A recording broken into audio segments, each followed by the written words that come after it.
Hi everyone. మనం daily లైఫ్లో నాకు ఇప్పుడు ఏం చేయాలో తెలియట్లా, ఏం చేయాలో అర్థం అవట్లా, అసలు ఇమాజిన్ చేసుకోలేకపోతున్నాను, అసలు ఏం చేయాలో అసలు ఊహించలేకపోతున్నాను. ఇలాంటివి యూస్ చేస్తూ ఉంటాం కదా.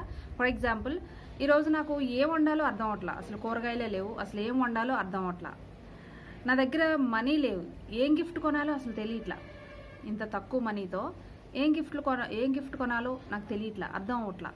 ఇలాంటి సెంటెన్సెస్ని మనం ఇంగ్లీష్లో చెప్పేటప్పుడు I don't no, next what to, I don't no plus what to, మనం ఏదైతే చేయలే అంటే ఏం చేయాలో తెలియట్లేదు అని ఏమి అనుకుంటున్నామో దాన్ని యాడ్ చేయాలి verb ఫామ్గా.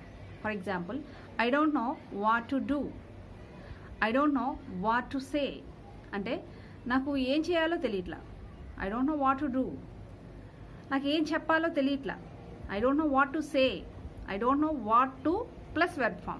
There is nothing in the fridge, there is nothing in the kitchen, I don't know what to cook. అసలు కూరగాయలు లేవు, ఏమీ లేవు, ఏం వండాలో తెలియట్లా, I don't know what to cook. Okay, I don't know what to buy, I have only 300 rupees, అంటే నా దగ్గర ఉన్నవి తక్కువ డబ్బులు. నేను వెళ్ళిన షాపింగ్ మాల్లో చూస్తే పెద్ద పెద్ద గిఫ్ట్లు, అంటే ఎక్కువ ఖరీదున్న గిఫ్ట్లు ఉన్నాయి. I don't know what to buy with this money. Okay, ఒక సిచ్యువేషన్లో మీకు ఏం చెప్పాలో అర్థం అవట్లా, I don't know what to say, తెలియట్లేదు అని చెప్పడానికి ఐ డోంట్ నో అని యూజ్ చేస్తాం కదా. నాకు అర్థం అవ్వట్లేదు, ఇంచుమించు ఒకే మీనింగ్ వస్తాయి. నాకు అర్థం అవ్వట్లా, ఏం చెప్పాలో అర్థం అవ్వట్లేదు, ఏమి కొనాలో అర్థం అవ్వట్లేదు, లేకపోతే ఏమి వండాలో అర్థం అవ్వట్లేదు.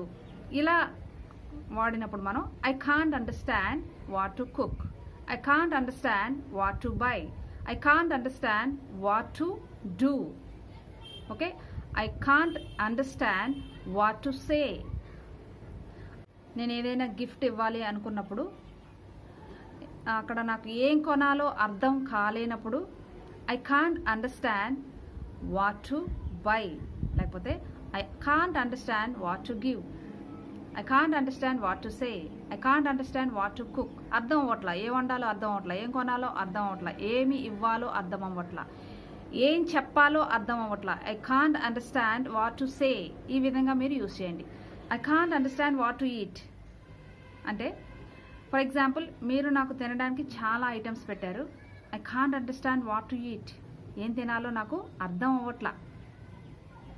I can't understand what to drink. ఇలాంటిదే మరొకటి చూద్దాం.